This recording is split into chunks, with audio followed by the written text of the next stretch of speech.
સુરતમાં ગેસ રિફિલિંગનું કૌભાંડ ઝડપાયું છે। સમાચાર સામે આવી રહ્યા છે। સુરતથી ગેસ રિફિલિંગનું કૌભાંડ ઝડપી પાડવામાં આવ્યું।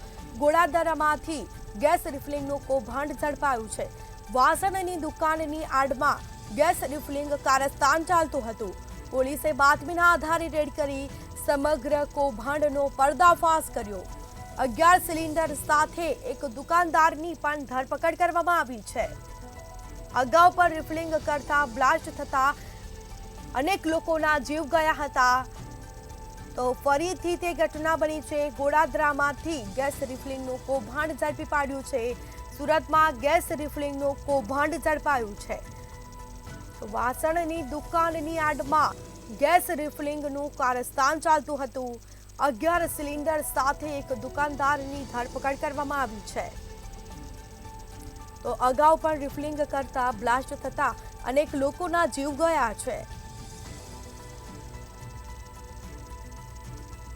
તો રૂપિયા કમાવાની લહાઈમાં અનેક લોકો પોતાનો જીવ જોખમમાં મૂકે છે। 11 સિલિન્ડર સાથે એક દુકાનદારની ધરપકડ કરવામાં આવી છે। પોલીસે બાતમીના આધારે રેડ કરી કૌભાંડનો પર્દાફાશ કર્યો। તો આ સાથે ગોળાદરામાંથી ગેસ રિફિલિંગનું કૌભાંડ ઝડપાયું છે।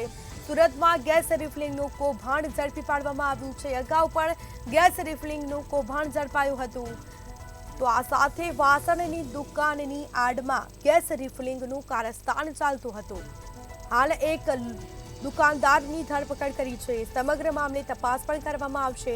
અગાઉ પણ રિફિલિંગ કરતા બ્લાસ્ટ થતા અનેક લોકોએ પોતાનો જીવ પણ ગુમાવ્યો છે। થોડા પૈસા કમાવાની લાહીમાં પોતાનો જીવ જોખમમાં મૂકે છે।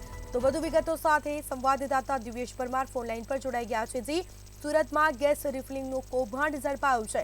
અગાઉ પણ ગેસ રિફિલિંગનું કૌભાંડ ઝડપી પાડવામાં આવ્યું હતું। હાલ એક આરોપીની ધરપકડ કરવામાં આવી છે। શું મામલો?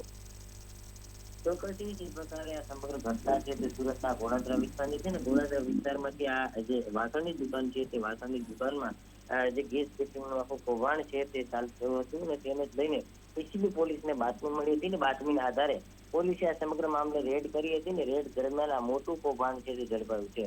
જેમાં 11 સિલિન્ડર સાથે એક દુકાનદારની ધરપકડ કરવામાં આવી છે। આ સમગ્ર મામલો કહી શકાય કે મોટો ગેસનો જે બોટલ હોય છે તે મોટી ગેસની બોટલમાંથી નાની ગેસની બોટલ ભરવામાં આવે છે, એટલે કે રિફિલિંગ કરવામાં આવે છે। અગાઉ પણ આ રીતે રિફિલિંગ કરતા બ્લાસ્ટ થયો હતો અને એમાં અનેક લોકોના જીવ પણ ગઈ ચૂક્યા છે। ત્યારે કહી શકાય કે થોડા રૂપિયા કમાવાની લાલચમાં આ પ્રકારના જે ગેસ રિફિલિંગ કરતા હોય છે ને તેમાં અનેક જે છે તે અકસ્માતો થતા હોય છે ને તેમાં અનેકના જીવ ગયા છે। ત્યારે લોકોના જીવ સાથે ચેડા કરનાર દુકાનદારને ઝડપી પાડીને 11 સિલિન્ડર સાથે તેમની ધરપકડ કરવામાં આવી છે। જી બિલકુલથી તમામ જાણકારી આપવા બદલ આપનો આભાર। પોલીસે બાતમીના આધારે રેડ કરી સમગ્ર કૌભાંડનો પર્દાફાશ કર્યો છે। 11 સિલિન્ડર સાથે એક દુકાનદારની ધરપકડ કરી છે।